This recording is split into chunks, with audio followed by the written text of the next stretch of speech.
Alors l'épisode du jour, eh bien c'est un petit sujet montagne. J'avais pas prévu de filmer ce soir, j'ai que l'iPhone, j'ai pas pris de caméra. Je sens que je vais regretter. Je pensais pas voir un paysage pareil. Je suis à l'Alpe d'Huez, direction de Pic-Blanc. Donc là c'est gros lieu de la méga, perso j'en ai fait 14. Et là j'avais jamais vu les premiers lacs avec encore la couche gelée. Et là ce qui m'attend, je pense que ça va vraiment être très beau. Je suis au-dessus du village d'Alpe d'Huez. En after work, je pensais faire un petit truc rapide et tout, et puis avec mon petit souci de santé, c'est pas forcément le bon moment pour faire les vidéos. Ça s'arrange un petit peu par rapport aux images de dimanche. Voilà, bon, ça on peut mieux faire. Voilà. C'est stable, ça va s'améliorer. Il faudra certainement quelques semaines pour un retour à la normale. Allez, j'avance vite parce que là, ce qui nous attend, ça va être magnifique. Voilà. Quand t'as pas prévu de faire des images et que tu tombes là-dessus, là franchement, c'est quand même compliqué de pas vous faire partager ça. Là, je suis en direction du départ de la qualif de la méga avalanche d'Alpe d'Huez. À mon avis, ça va être compliqué d'aller plus haut. La méga, elle part du Pic-Blanc à là-haut. Hein. C'est pas la même limonade. Là, bon, apparemment, c'est bien léger. J'ai le droit à une jolie banquette. Il y a beaucoup plus de neige que l'année passée à la même période. Hein. Et ouais. Et puis, bien là en face, c'est tout blanc. Le jour de la course, là, ce que vous avez en face, c'est tout en rocaille. Il reste parfois quelques névés à sauter, à rouler. Mais là, cette année, c'est bien blanc. Ça promet un joli glacier. Et ça, c'est plutôt sympathique à rouler. Et puis là, le panorama là, sur le lac. Popo. Alors là, eh oui, je regrette de ne pas avoir pris la caméra avec le harnais. Parce que c'est juste énorme là ce qui est en face. Il y a le chasse-neige qui a ouvert une voie. Peut-être passer d'une main. Ah, merci Monsieur Godet. Et là,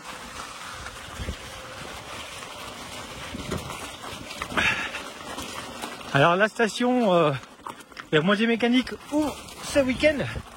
Il y a la marmotte, épreuve mondialement connue en route, en cyclo. Et du coup, les remontées mécaniques, logiquement, ouvrent ce week-end pour tout ce qui est enduro DH. Avec l'e-bike, c'est relativement facile de prendre de l'altitude. Là, moi, je suis parti avec mon petit Genus e-ride, avec 1000 watt en after work, en mode à bloc. Et là, forcément, monter d'une main, ça va être compliqué, je referai des images plus haut. Ah bah c'est loupé, c'est pas déneigé jusqu'en haut, et là il y a une sacrée hauteur. Hein. Donc je vais essayer de sortir de là et voir si je peux repasser sur le névé. Mais là, ça va être du sport.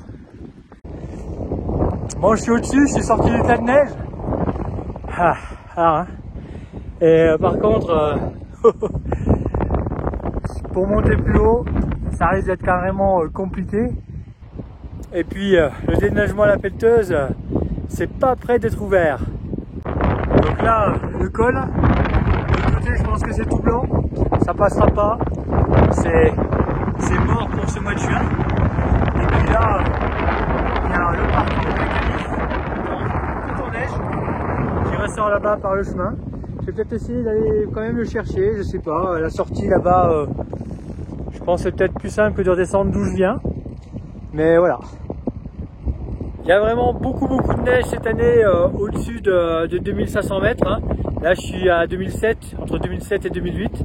Et bien c'est assez impressionnant et c'est juste magnifique. La montagne est vraiment trop belle et moi la montagne, le vélo, c'est mon médicament.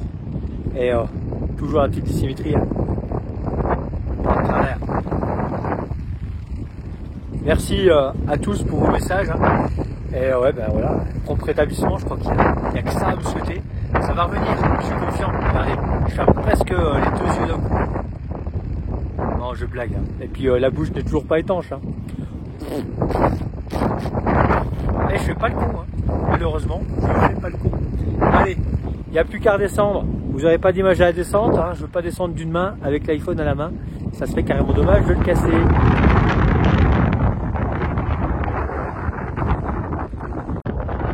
Bon, la tombe, c'était pas du grand VTT sur neige. Hein. C'est carrément trop mou. Il a fallu sortir à pied. Ah, c'est dommage. La même chose en bondure, ça pourrait être carrément fun. Et puis là, c'est bon. Bon, bah du coup, j'ai ouvert ma petite ligne à travers les roches pour retomber sur le sentier et je pense que ça va le faire maintenant. Je vais avoir peut-être un joli coucher de soleil, donc c'est top du top. Je n'avais pas prévu de faire d'image, mais c'est tellement beau que j'avais quand même envie de vous faire partager ça. Et puis l'Alpe d'Huez, hein, c'est 2 salles, 2 ambiances, parce que une fois descendu de la partie minérale, hein, eh bien c'est de l'alpage, de la verdure, et puis vous allez voir des petits lacs magnifiques. Allez, j'y retourne. Ah, d'une main ça va être compliqué, mais c'est vrai que j'ai du mal à faire des vidéos en statique. C'est pas le genre de la maison. Bon, là, des passages comme ça, à mon avis, ça va être compliqué quand même.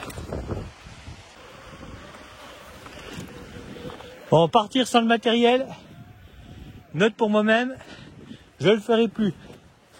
Il y a bien une solution, hein, c'est de fixer avec la coque du téléphone dans le coupe-vent, mais ça sera carrément pourri, ça saute beaucoup trop. Voilà, petit lac Besson, coucher de soleil, l'ouverture à l'Alpe d'Huez, c'est ce week-end.